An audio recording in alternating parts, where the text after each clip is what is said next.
Hey guys, welcome back. BDCKR here, and we're back with our weekly recap of all things Injustice. It is the week of July 21st, 2022. The current challenge is Suicide Squad Joker. It's a 1-week repeat, and what's cool is there's no specific character requirement at normal difficulty. There's only 9 fights for each ladder at normal difficulty, and like all Suicide Squad challenges, you're back to 12, 12, 12, 12 for the first 4 fights, and then 15 for the last fight on Expert and Nightmare, but only 9 each at normal.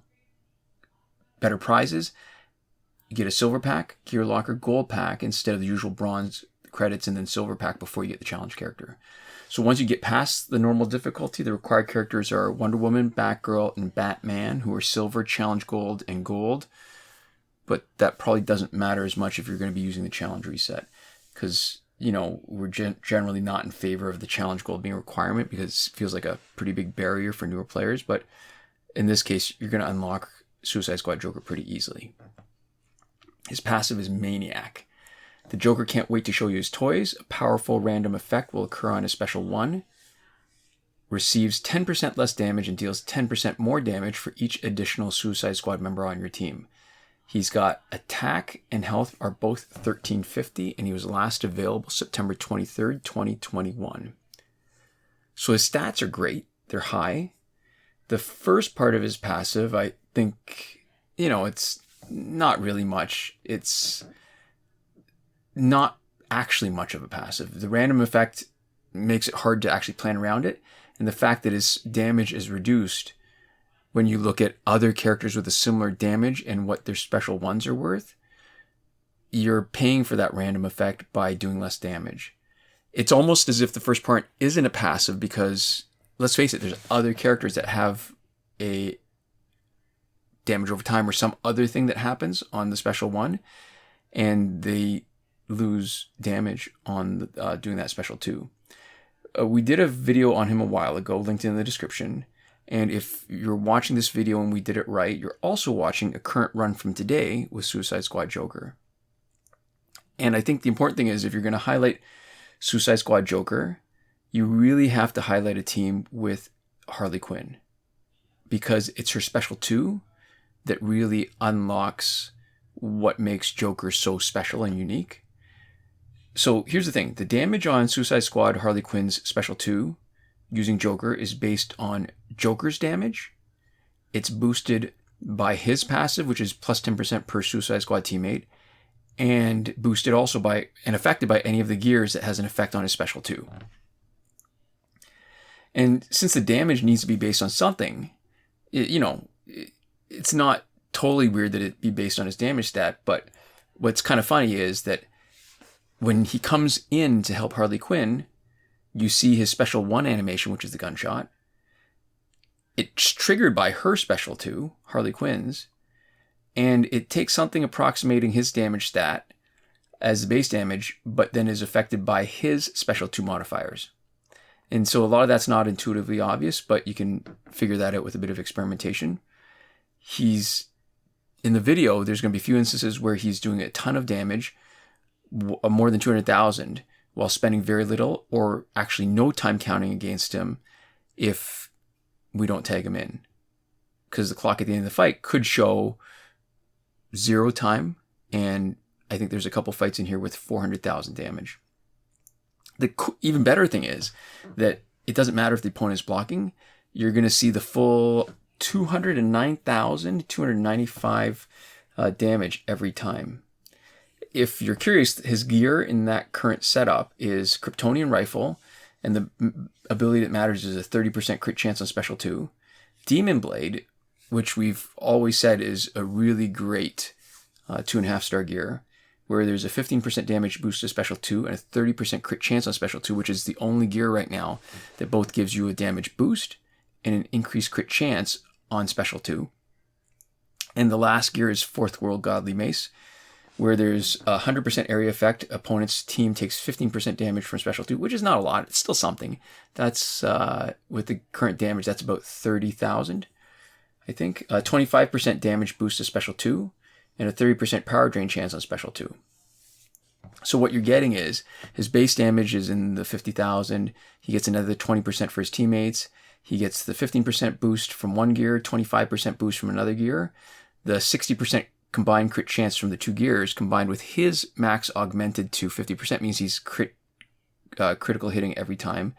And because his crit damage boost, that's 2.5 times. So that's why he does over 200,000 damage every time Harley Quinn triggers the Joker card.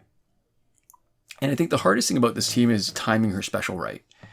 Because her special 2 has one more option than the other Harley Quinns, it seems to me at least, it's harder to get the one you want every time. But I'm sure if I played with her more often, it would get a little bit easier. Key is really that it's right after the rose.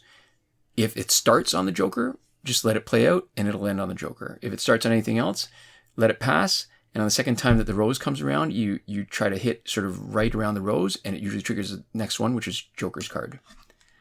And I guess the other good thing is if you're loading Harley Quinn up like we are with both Tantu Totem and Master's Death card, the only one of the options that's really wrong is the explosives, because that's the only one that does damage and you won't get your power back.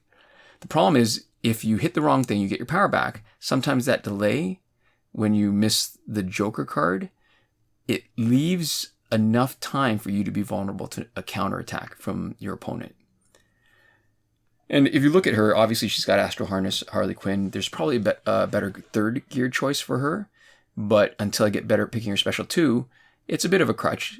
Buys a little bit of time for the special to make sure that you hit the right one. And if you miss it, then it's not sort of devastating. Because really this team, once either Joker or Harley Quinn get knocked out, it's really weak. It's probably important to make Deadshot, like we've done here, with a lot of basic damage, so that at least there's a chance of winning the fight if either of them get knocked out. The one specific weakness of using this strategy is any team that resurrects. So that's any Blackest Night team, that's anybody with 2 of the Fourth World gear sets, a Necron Scythe, because you don't get the power back, because when Harley Quinn uses her special 2 and they're not knocked out, then you have to play around a little bit and tag in and out. And anytime you have to start doing that, you run into a bit of potential problem. So this is 2 complete runs of a 43-week cycle for challenge characters that first appeared May 2020. This is the 27th week in the 3rd cycle. So total 113 weeks. If the pattern holds, next week will be Ami Kami Catwoman. And just a reminder, there's 23 challenge characters that are still missing. This week's multiplayer reward is the Overpowered Super. I think it starts off as Overpowered Pill. And when maxed out, you get 50% damage boost to basic attacks, 50% crit chance on basic attacks, 90% life drain chance on combo ender, and 100% chance to drain 15% power on combo ender when it's evolved and maxed out. Last available December 16th, 2021. And unlike the challenge cycle, this is 2 complete cycles of a complete every reward 31 reward sequence. This is the 19th week in a new 3rd cycle. So in other words, 81 weeks in a row of a consistent pattern. And if the pattern holds, next week should be Flashpoint Aquaman. This is an excellent piece of gear for basic damage dealer. It's got the highest crit chance for basic damage possible, which is 50%. So if you have a max augmented card for crit chance, you're pretty much at 100% on basics, or as close as it gets as the game will allow. And it comes at a bit of a cost because the damage boost is only 50% instead of similar 3.5-star gears where they have 70% damage boost, but only, I think, a 40% chance of crit.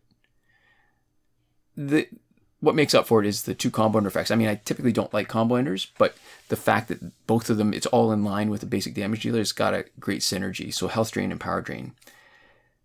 And to me, this is the platonic ideal of gear for basic damage deal. The same way Tantu Totem is ideal for special specialists and Astral Harness is ideal for tanks. So yeah, get this gear when you can. I mean, it really is for multiplayer rewards. You really do want to get it, if for nothing else, just to complete your collection. You only need the 1 copy. You only need to get in the top 5%.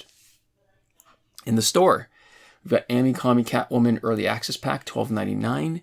There's no credits. It is a corroborating clue to next week's challenge. And remember, it does not unlock her in your store. So if you want to, you need to be participating in what we expect to be next week's challenge and complete at least one level of it to get it. Character bundle is Dark Side War, $24.99. Last available for the first week, September of last year, and it was around for a couple weeks. You get Jessica Cruz, Green Lantern, Apocalypse, Dark Side, the good Dark Side, and a couple gears, but nothing else. So $24.99 is not an awful price for something that's not normally available in the store and won't be coming up soon. You've got the Femme Fatale pack for the second week, which we talked about in more detail last week. And you've got the Survivor pack, 28th week now. And Character Bundle Batman Universe, 33rd week. Most Wanted pack, 40th week, getting close to a year. We're a few months away from a full year of having that pack available.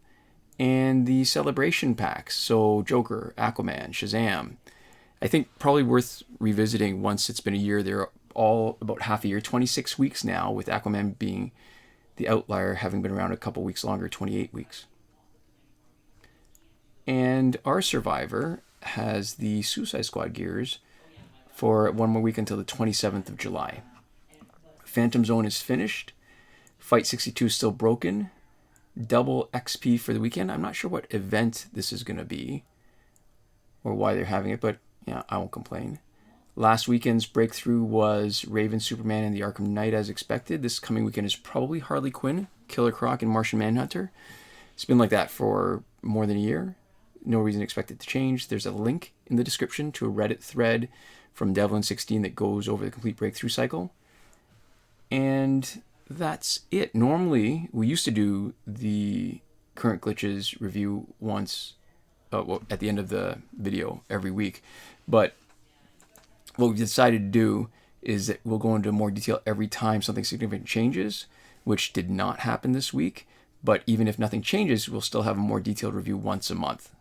And that's going to be the first week of every month, which was July the 7th, if you want to take a look.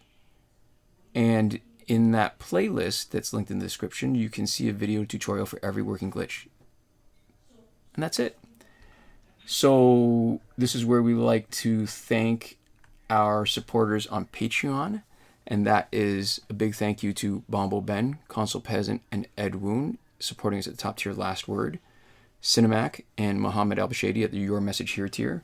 Shawn Farrell, Daniel Simonson, Aaron Maule, Michael DeVries, Brandon C., Irvin Ruiz, Eddydoo, and Hoshi 127, who are supporting us on the credited level. And Chris Wolff, Scarlet, Dani, Awesomegamer 2for1, Pavu RS, Gavin, Mallott, and Isfar E at the gratitude level. And thank you so much for watching. We'll see you next time. Komoda.